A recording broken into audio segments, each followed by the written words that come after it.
जय हिंद दोस्तों। ज्ञान ईडू में एक बार आप लोगों का फिर से स्वागत है। जैसा कि हम लोगों को पता है कि हम लोग अभी आधुनिक भारत का इतिहास देख रहे हैं और उसमें हम लोग नवीन राज्यों का उदय देख रहे थे। नवीन राज्यों के उदय में हम लोगों ने बंगाल पढ़ लिया था, ठीक है, और मैसूर पढ़ लिया था। आज हम लोग पढ़ेंगे सिख राज्य, ठीक है। सिख राज्य एवं सिख गुरु के बारे में पढ़ लेते हैं।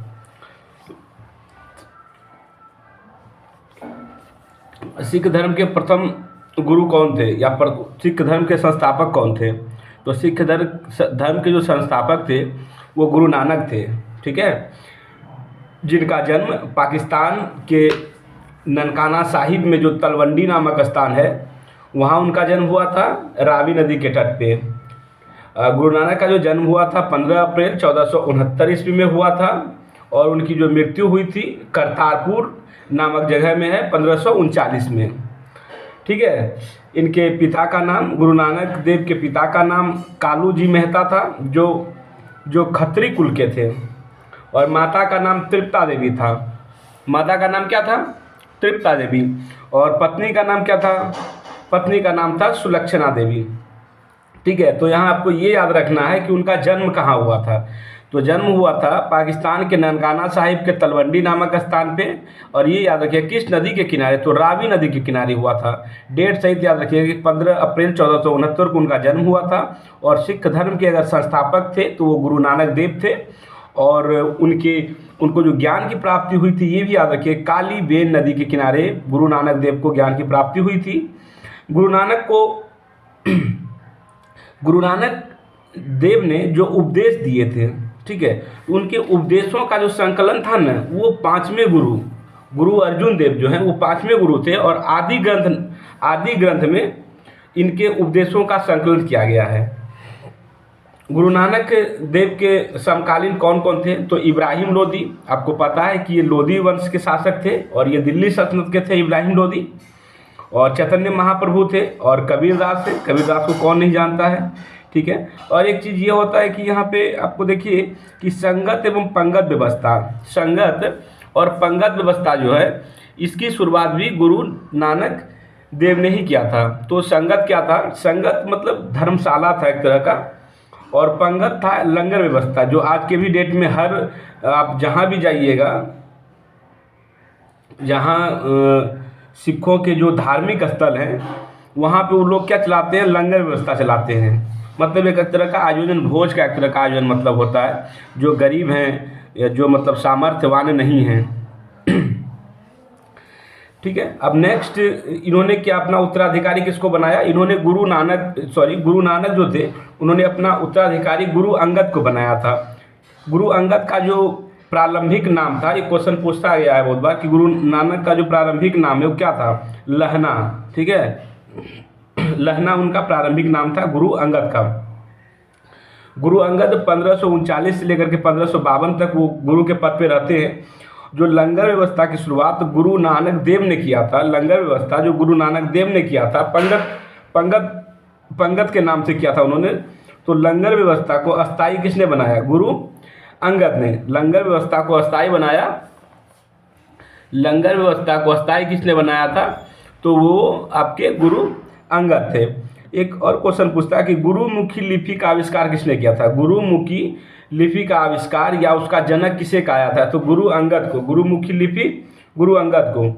एक ये चीज़ देखिएगा कि बिलग्राम का जब युद्ध हुआ था, आपको पता है कि बिलग्राम का युद्ध 1540 में हुआ था, और ये शेरशाह और आपके हुमायूं के बीच हुआ था।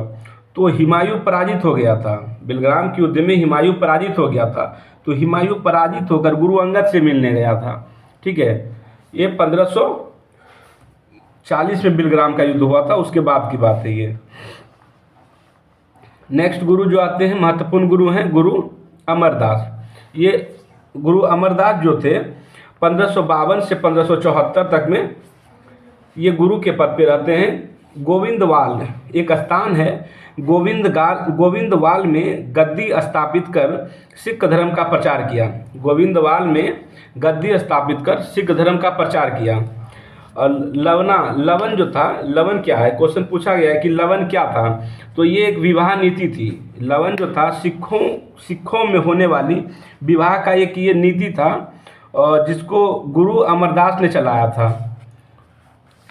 ठीक, विवाह नीति जो था, ये लवन जो विवाह नीति था जो गुरु अंगद ने चलाया था, और गुरु अंगद ने इसको चलाया था, और ये सिखों के लिए चलाया गया था। ठीक है,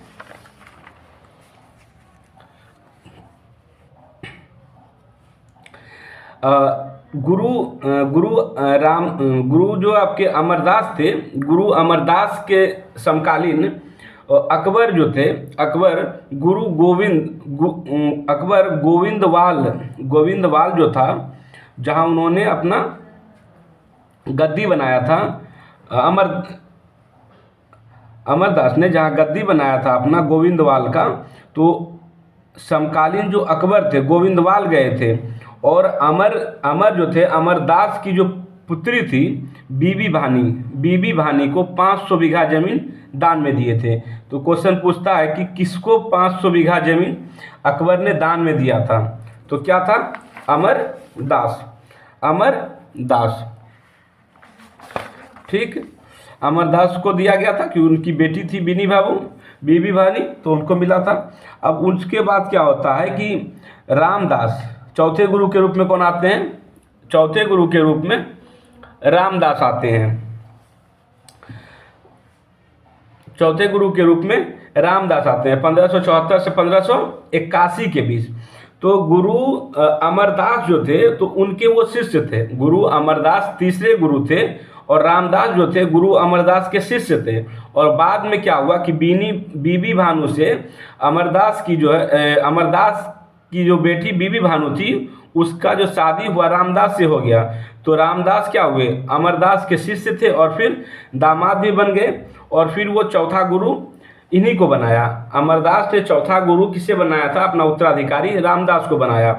और जो 500 बीघा जो जमीन मिला था दान में, ठीक है, तो अमृतसर नामक शहर किसने बसाया था, उस जमीन पर अमृतसर नामक शहर बसाया था आपका रामदास जो थे, अमृतसर नामक शहर बसाया था। और रामदास ने एक और महत्वपूर्ण काम किया कि जो गुरु का जो पद था न, कि उसका शिष्य है तो फिर वो गुरु बनेगा। यहाँ पर क्या हुआ कि अब गुरु का पुत्र ही गुरु बनेगा। तो रामदास ने क्या किया, गुरु पद को पैतृक बना दिया।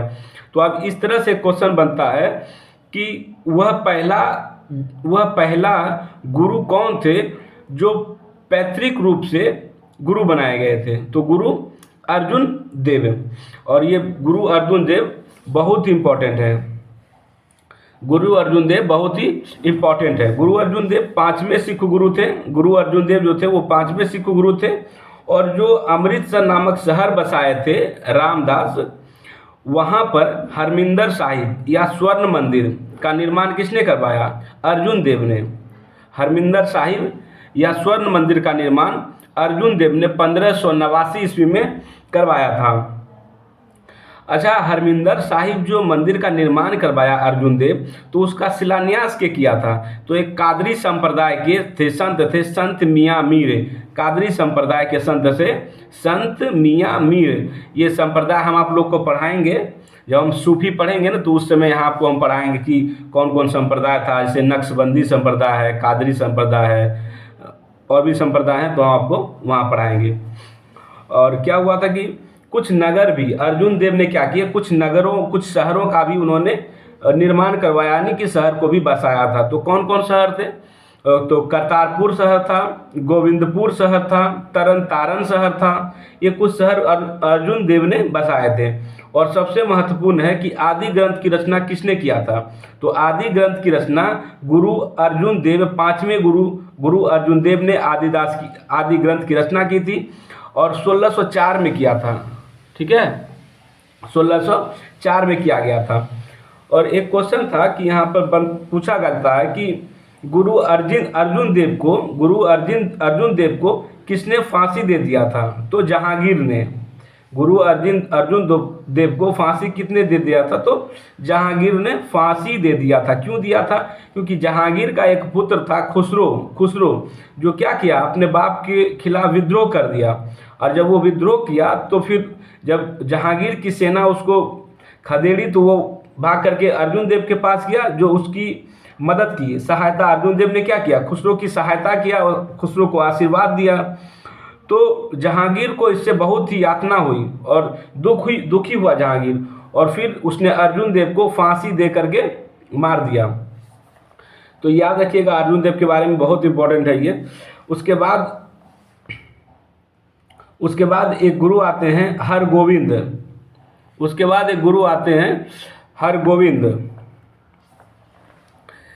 ये 1606 से लेकर के 1645 तक गुरु के पद पे रहे। इन्होंने क्या किया कि सिखों को सैन्य शिक्षा का प्रारंभ कराया। सिखों में सैन्य शिक्षा, जो सिख थे उसको सैन्य शिक्षा में पारंगत करने का इन्होंने प्रारंभ करवाया, मतलब प्रचलन शुरुआत हुई। किसके समय में? हरगोविंद के समय में। क्यों हुआ था? क्योंकि आप देख रहे हैं कि जहांगीर अर्जुन देव पर को यातना देके मार दिया, तो इन्हें लगा ऐसा कि तो हमको क्या करना चाहिए, कुछ सिखों को सैन्य के रूप में भी प्रशिक्षण देना चाहिए। तो इन्होंने, हरगोविंद ने सिखों में सैन्य शिक्षा का प्रचलन प्रारंभ करवाया। ठीक है। और एक क्वेश्चन था कि अमृतसर जो था वो किसने उसको अमृतसर को बसाया था? अमृतसर शहर जो था रामदास बसाया था। ठीक है। लेकिन अमृतसर नगर का किलेबंदी किसने करवाया? तो ये हरगोविंद जो थे अमृतसर नगर की किलेबंदी करवा रहे थे। ठीक है। आइए नेक्स्ट है कि अकाल तख्त का निर्माण किसने करवाया था? अकाल तख्त जो था उसका भी निर्माण हरगोविंद ने करवाया था। अकाल तख्त का क्या मतलब होता है? एक तरह से ईश्वर का सिंहासन है ये, मतलब ईश्वर का सिंहासन है। यहाँ से मतलब झूठ नहीं कोई बोलेगा, ईश्वर का सिंहासन है, इस टाइप का था। अकाल तख्त का निर्माण हरगोविंद ने कराया था। और हरगोविंद के बाद एक शासक आते हैं हरराय। हरगोविंद के बाद हरराय 1645 से 1661 में। हरराय ने क्या किया कि दारा सिकों को अपना आशीर्वाद दिया था। जब उत्तराधिकार का युद्ध हुआ तो दारा सिकों को हरराय ने क्या किया था? आशीर्वाद दिया था। ठीक है।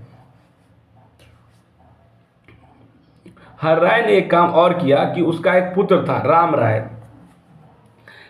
एक पुत्र था। हरराय ने क्या किया कि अपने पुत्र को भेजा मुगल सम्राट के दरबार में। तो राम राय जब वहाँ गया तो उसने कुछ ऐसा काम कर दिया जो गुरु के खिलाफ था। तो इससे दुखी होकर हरराय जो थे अपने पुत्र हरकिशन, जो मात्र 6 साल के थे, हरराय अपने अल्पवयस्क पुत्र हरकिशन, जो मात्र 6 साल के थे, को उत्तराधिकारी घोषित कर दिया। हालांकि हरकिशन ज़्यादा दिन तक गुरु के पद पर नहीं रह पाए, क्योंकि वो 1661 में बने हरकिशन, और 1661 में बने और 1664 में उनकी मृत्यु हो जाती है चेचक से। तो एक क्वेश्चन है कि चेचक से मरने वाले सिख गुरु, जो चेचक से मरे थे उस सिख गुरु का नाम बताइए। तो चेचक से मरने वाले सिख गुरु का नाम था हरकिशन।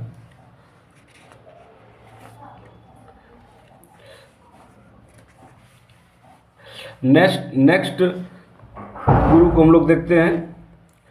एक गुरु थे आपके तेग बहादुर, ये 9वें गुरु थे और ये भी महत्वपूर्ण गुरुओं में से एक हैं। तेग बहादुर जो थे गुरु हरगोविंद के ये पुत्र थे। गुरु हरगोविंद के पुत्र थे गुरु तेग बहादुर। ये 1664 से 1675 तक जो है ये गुरु के पद पे अवस्थित रहे। उत्तराधिकार का युद्ध लड़ा था इन्होंने। किसने? तेग बहादुर ने उत्तराधिकार का युद्ध लड़ा था। ठीक है। एक क्वेश्चन है कि उत्तराधिकार का युद्ध लड़ने वाले गुरु कौन थे? तो तेग बहादुर उत्तराधिकार का युद्ध लड़े थे। तो कैसे याद कीजिएगा कि उत्तराधिकार का युद्ध 10 गुरु हैं, तो उत्तराधिकार का युद्ध तेग बहादुर, क्योंकि वो बहादुर थे, ऐसे याद कर लीजिए, क्योंकि वो बहादुर थे, तेज थे, इसीलिए वो उन्होंने उत्तराधिकार का युद्ध लड़ा, तेग बहादुर।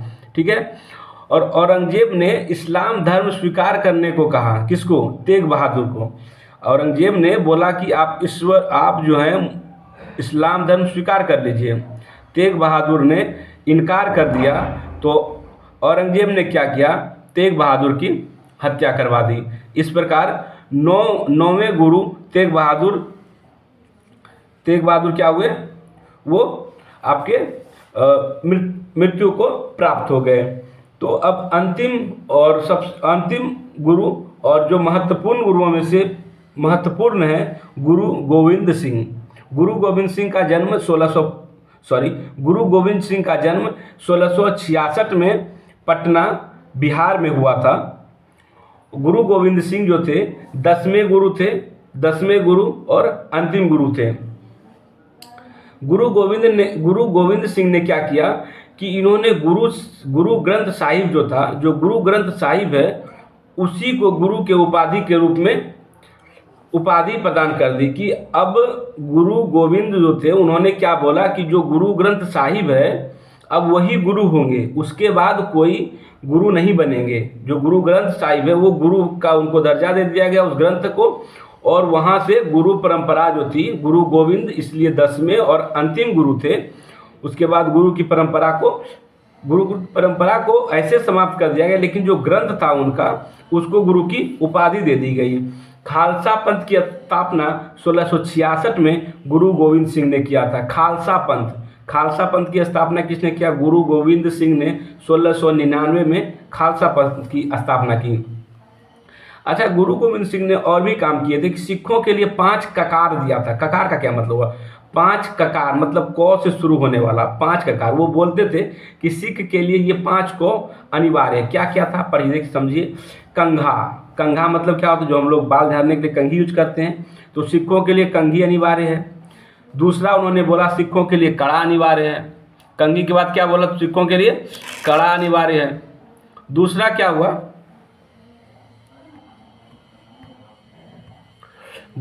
हुआ?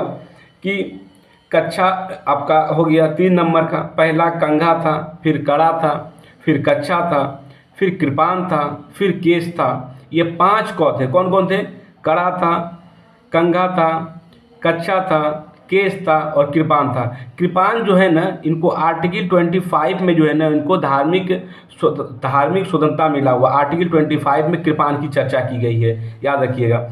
आदि ग्रंथ का पुनर्संकलन, देखिए आदि ग्रंथ को किसने लिखा था? आपको भी पता है, अभी मैंने बताया आपको कि आदि ग्रंथ जो है, आदि ग्रंथ की रचना गुरु अर्जुन देव ने किया था 1604 में।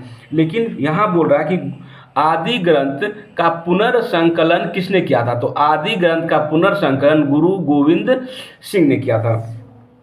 ठीक है। एक और यहाँ पे ध्यान दीजिए कि जो गुरु गोविंद सिंह ने अपना आत्मकथा लिखा था, वो विचित्र नाटक, उनका जो आत्मकथा है विचित्र नाटक है। कुछ किला का भी निर्माण करवाया था गुरु गोविंद सिंह, जैसे लोहगढ़ का किला, आनंदगढ़ का किला। ठीक है, ये कुछ किले उन्होंने बनवाए थे। गुरु गोविंद सिंह का एक स्टेटमेंट है, मतलब एक कथन है उनका। उन्होंने कहा था, मैं चारों वर्णों को सिंह बना दूंगा और मुगलों को भारत से मिटा दूंगा। ये किसने कहा था? गुरु गोविंद साहब, अंतिम गुरु, 10वें गुरु। ठीक है, जो बिहार में जिनका जन्म हुआ था। मैं चारों वर्णों को सिंह बना दूंगा और मुगलों को भारत से मिटा दूंगा, ये स्टेटमेंट था गुरु गोविंद सिंह का। और क्या हुआ कि महाराष्ट्र के नांदेड़ में 1708 ईस्वी में एक पठान द्वारा गुरु गोविंद सिंह की हत्या कर दी गई और गुरु की जो प्रथा थी यहाँ तो समाप्ति हो गई। हम थोड़ा और आगे जाएंगे क्योंकि सिख राज के बारे में हमको देखना है। आंग्ल सिख युद्ध। एक व्यक्ति था बंदा बहादुर, ठीक है, जिसका जन्म जम्मू कश्मीर में हुआ था। इसके बचपन का नाम लक्ष्मण देव या लक्ष्मण सेन था। ठीक है, दोनों होता है, लक्ष्मण देव या लक्ष्मण सेन था। ये सिखों का पहला राजनीतिक नेता था। ये गुरु गोविंद सिंह से दक्षिण भारत में जाकर मिलता है और गुरु गोविंद सिंह इसको बोलते हैं कि आप जो है सिखों का प्रचार कीजिए जा कर के। फिर ये आते हैं, तो सिखों का पहला राजनीतिक नेता कौन थे? तो बंदा बहादुर। और ये गुरु बख्श सिंह के नाम से भी इनको जाना जाता है। गुरु बख्श सिंह के नाम से भी इनको जाना जाता है। गुरु गुरु गोविंद एवं गुरु नानक नामक सिक्का किसने चलाया था? तो याद रखिएगा कि बंदा बहादुर ने गुरु गोविंद और गुरु नानक के नाम का सिक्का चलाया था। बंदा बहादुर जो थे, उन्होंने कहा था, उनका स्टेटमेंट था, उन्होंने कहा था, जैसे सिखों का ये फेवरेट लाइन होता है, वाहे गुरु जी का खालसा। फेवरेट लाइन है, सबको पता है, वाहे गुरु जी की खालसा। बंदा बहादुर ने इस शब्द के अर्थ पे दूसरा शब्द रखा था, जो वाहे गुरु जी की खालसा के स्थान पे फतह दर्शन का नारा किसने दिया था? बंदा बहादुर ने दिया था। नेक्स्ट है कि 1716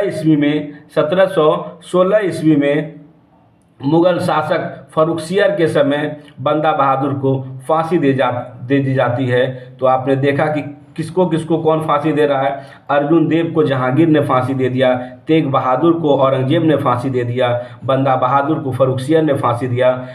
ठीक है, तो याद रखिएगा कौन किसको फांसी देता है, ये पूछता है।